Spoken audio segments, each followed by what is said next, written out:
What lessons or what exactly happened here today? What was the scenario you had to participate in?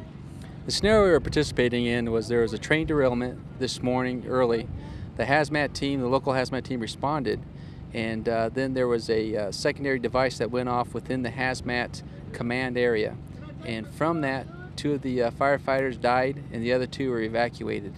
And so based on that scenario, we were called to identify the agent that caused the death of those two and the illness of the two that are in the hospital. What learning points have you learned here, and what are you going to work to perfect?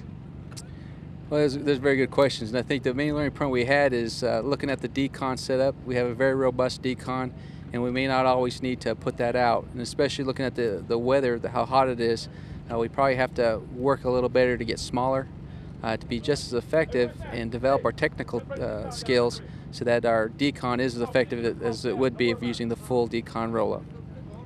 How many times a year is the CST called out?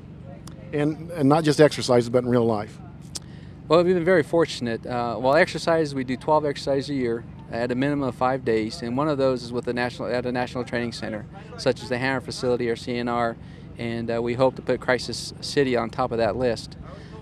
Real world, we've been called several times to assist local responders, and we do that as a reach back straight from our area of operations where we're at, and we communicate with the regional hazmat chiefs, which we get to know quite well.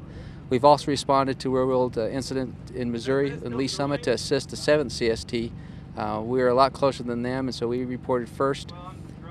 And there's also been 2 other incidents that the CST has been called to. So we've been fortunate in the Midwest in this area that we've only been actually deployed to 3 real-world events, as well as we have deployed our UX and our Unified Command Suite and communication NCOs down to assist at Katrina. Now, is there anything you want to make sure it's known that I've not covered? Well, I think the biggest thing is to let the community know that the 73rd Civil Support Team is here, and that if there's any questions or concerns that they have at any incident that may not even be a WD terrorist event or a CBRNE event, to give us a call, and we're there to provide that reach back and information for them, the expertise that may be required.